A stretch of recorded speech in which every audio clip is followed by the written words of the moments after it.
Hello everyone, and welcome back to my channel. I'd love it if you could leave a comment letting me know where you're listening from around the world. Also, don't forget to like and subscribe if you're enjoying this video. Story 1. I never used to believe in gut feelings until the night I almost died in my own home. I was 23, living alone for the first time in a small rented house just outside of town. The place had charm, I guess, if you like creaky wooden floors, doors that didn't quite shut right, and a smell that I could never quite place, like damp wood and something slightly sour. My parents had warned me about living alone. They told me to get a roommate, to find a place in a better neighborhood. But I loved the solitude. Most nights were the same. I'd come home from work, heat up something quick, and collapse on the couch. That night was no different. I had a plastic container of leftover pasta steaming in my lap and was mindlessly scrolling through my phone when I heard it. A sound, soft, faint, scrape, like something being dragged against wood. I froze. My thumb hovered over my screen, my ears straining. The sound came again, slow and deliberate. Scrape. I muted the TV. The silence of the house settled in around me. Heavy, expectant. The noise had come from somewhere inside the house. I glanced at the windows. They were all locked. The front door was bolted. I lived alone. No pets. No neighbors close enough to make a sound like that. My heart started to thump. Not panic yet, but something close. I stood slowly, careful not to make a noise. The sound had come from the hallway, near my bedroom. I took a few hesitant steps forward, the wooden floor groaning under my weight. Then I heard it again, from beneath my feet. A cold shudder ran through me. I had a crawl space, a tight, dirt floor gap between the foundation and the floorboards, meant for pipes and wiring. I'd never given it a second thought.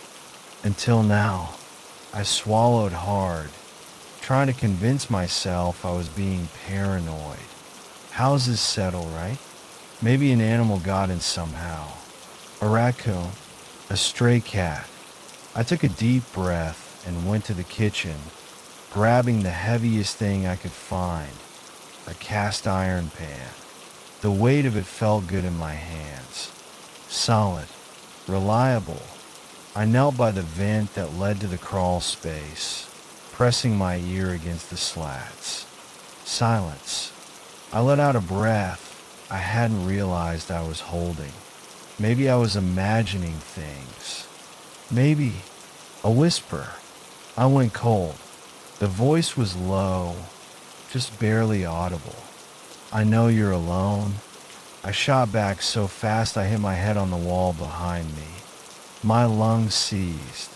My fingers went numb around the handle of the pan.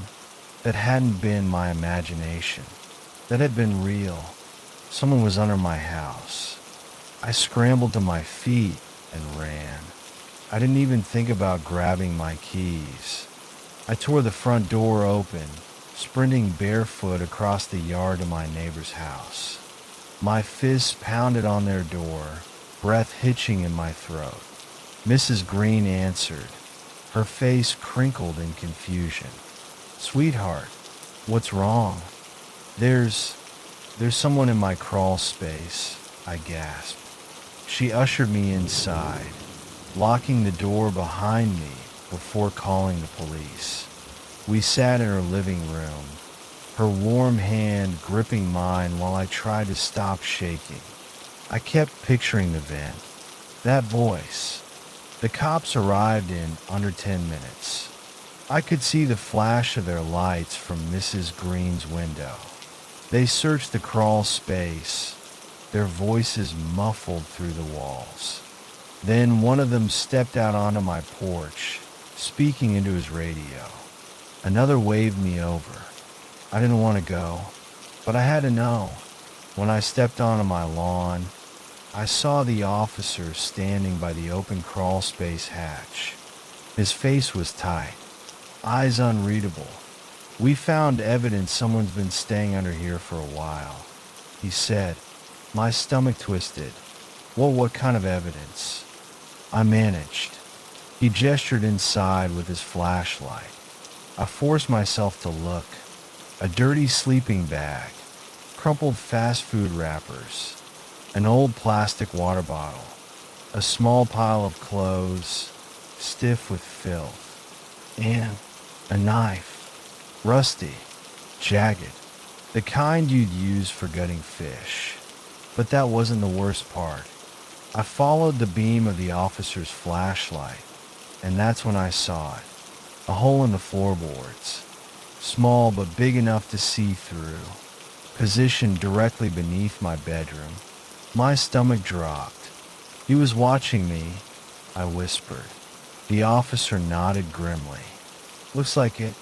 I don't remember much after that. I think I was shaking too hard. The cops searched the area, but found nothing. Whoever had been living under my house was gone. Maybe they'd heard me run. Maybe they'd slipped away while I was at my neighbor's. But they'd been there, watching me, listening. I packed my things that night and left. I never went back. Didn't even try to get my deposit back. I moved into a tiny apartment on the 3rd floor of a building with no crawl spaces, no attic, no dark corners for someone to hide in. I still don't sleep well, because sometimes, in the dead silence of the night, I swear I hear it. A whisper, just beneath my feet. Story 2. I never should have ignored the feeling I had when I moved in. The apartment was perfect for me, small, quiet, and tucked away on the 3rd floor of an old brick building. It had character, as people like to say. The hardwood floors creaked in just the right way, and the walls held the scent of something vaguely floral, like dried lavender. It was home, and then there was the mirror. I noticed it the first day. It hung in the narrow hallway between the bedroom and the living room, an enormous antique thing with an ornate gold frame. It looked expensive, too heavy for me to move, and since it came with the place, I figured I'd just leave it. It wasn't like I used mirrors much anyway. At first, I barely paid attention to it. Sometimes, I catch a glimpse of myself as I pass by, a flash of movement out of the corner of my eye. My cat, Milo, liked to sit in front of it, staring at his own reflection for minutes at a time, tail flicking. It started with small things, a feeling, the sense that when I walked past, my reflection lagged just a little too much. The way Milo would watch the mirror after I'd already moved on, as if expecting something else to happen. And then, one night, I knew something was wrong. It had been a long day at work, and I got home later than usual. I tossed my keys on the counter, fed Milo, and collapsed on the couch, scrolling mindlessly on my phone. That's when I noticed it. The mirror directly across from me, reflecting the soft glow of my screen. And something else. My reflection sat exactly as I did, phone in hand, but when I shifted, it hesitated, a beat too slow. I blinked, sitting up straighter. Maybe I was just tired. I lifted my hand and waved. It moved a second too late. The breath caught in my throat. My stomach dropped. I did it again, this time raising both arms. And there was the delay, a fraction of a second, just enough to be wrong. Milo, sitting on the floor, let out a low, guttural hiss.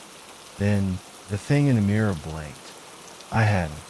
I bolted upright, backing away from the couch. My skin prickled with cold, a deep, stomach-churning sense of wrongness creeping up my spine. The reflection stood too, but its face, oh God, it was smiling. I was not. It was my face, my body, my movements, but it was not me. I scrambled for my phone, my hands shaking. I tried to look away, but I could still feel it watching me. My chest felt tight, my breathing shallow. I needed to get out. Now! That's when the lights flickered. A sharp crackle filled the air, like static electricity before a lightning strike. My vision blurred for a second, and then the mirror moved. Not the frame, the glass. It rippled, like the surface of a disturbed pond, warping the reflection for a fraction of a second before settling again. And the thing inside it, it leaned forward.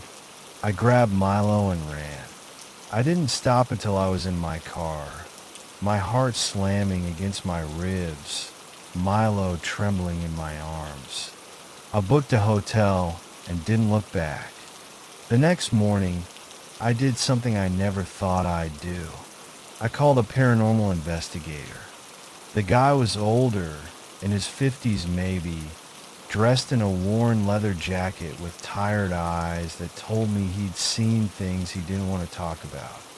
He arrived within the hour, stepping into my apartment like he already knew what he'd find. I led him to the mirror.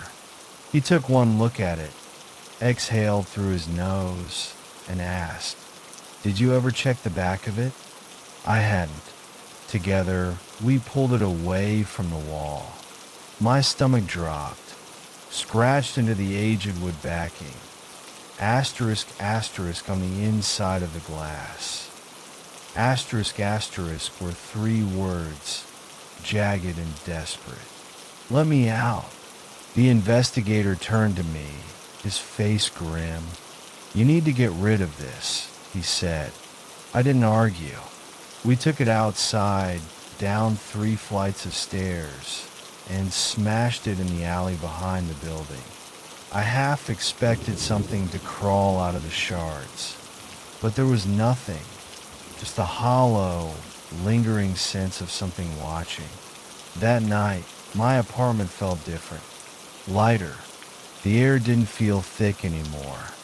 Milo slept peacefully for the first time in weeks, but I still can't look at mirrors the same way.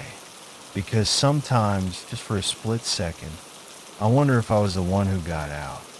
Story 3. I was 17 the night something used my voice. It was a Friday. I remember because my parents always had their Friday night dinners, a weekly ritual where they'd go to the same Italian place downtown. I usually loved these nights, having the house to myself, ordering pizza, watching whatever I wanted on TV. It was a routine, safe, predictable. But that night, something else was in the house with me. I had just finished eating, stretched out on the couch, flipping through channels when I got that feeling. You know the one. That creeping, prickling sense that something isn't right. Like a static charge running over your skin. At first, I ignored it. Then I heard it. "Sweetie, come downstairs." My mom's voice.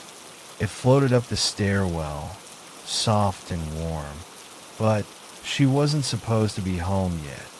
I glanced at my phone. 9:02 p.m. She always texted when they were leaving, and I had no messages. Something in my stomach turned to ice. I sat up, straining to listen. Silence. For a second, I thought I had imagined it. Maybe it was the TV. Maybe I was just tired. But the feeling, the one that had started like a soft itch, had settled into something deep now. A warning. I grabbed my phone and texted my mom, "Are you home?" The dots popped up immediately. "No, honey, We're still at the restaurant. Everything okay?" I didn't text back. My hands were suddenly ice cold, my breath coming too fast. Because if my mom wasn't home, who the hell had just called me from downstairs? I stood up slowly, heart pounding so hard I could hear it in my ears. Then again, "Sweetie, come downstairs." The exact same words, the exact same tone, but this time there was something off. It wasn't a question. It wasn't a request. It was a command, and it didn't sound quite human anymore. I backed up toward the staircase, moving like I was sleepwalking. My feet felt too heavy, like the air around me had thickened. I gripped the railing, my phone slick in my sweaty palm. Then, my phone rang. I almost screamed. It was my mom. I answered in a whisper, barely able to get the words out. "Mom, someone is in the house." Silence. Then, her voice, urgent, terrified. "Lock your door. Call the police. Now." I nodded, even though she couldn't see me, and turned to sprint to my room. But before I could take 2 steps, I heard something that stopped me dead. My own voice, from downstairs. "Mom, someone is in the house." My breath caught in my throat. The way it spoke, it wasn't a perfect copy. It was just a little wrong. Too slow. Too smooth. Like someone had studied my voice and was trying to recreate it. And then footsteps. Heavy. Slow. Coming up the stairs. I bolted. My bedroom door slammed shut, and I locked it so fast my fingers fumbled over the latch. Then I stood there, pressing myself against the wood, barely breathing. The footsteps stopped, right outside my door. I could hear it breathing. Then a knock. Soft, deliberate. Then my voice again. But this time it wasn't speaking to my mom. It was speaking to me. "Let me in." I bit down on my fist to keep from making a sound. I didn't move. I didn't even blink. The silence stretched. Then the doorknob started to turn. I threw myself backward, scrambling toward my window. If that thing got in, I didn't want to know what would happen. I unlatched the window with shaking hands and slipped onto the roof, the cold night air rushing over me. I climbed down as fast as I could, my bare feet scraping against the shingles. And just as I hit the ground, I heard my bedroom door creak open. I didn't look back. I ran. I didn't stop until I reached my neighbor's house, pounding on their door like a madman. They let me in, called the police, and stayed with me while we waited. When the cops arrived, they searched the house. Nothing. No signs of forced entry. No one inside. But they found something. The security footage from the camera by our front door. At 8:45 p.m., a tall figure had appeared at the edge of our lawn. No face, no features. Just a shadow. It never moved, never walked toward the house. But at exactly 9 p.m., the audio picked up a voice. My voice. "Mom, someone is in the house." I never stayed home alone again.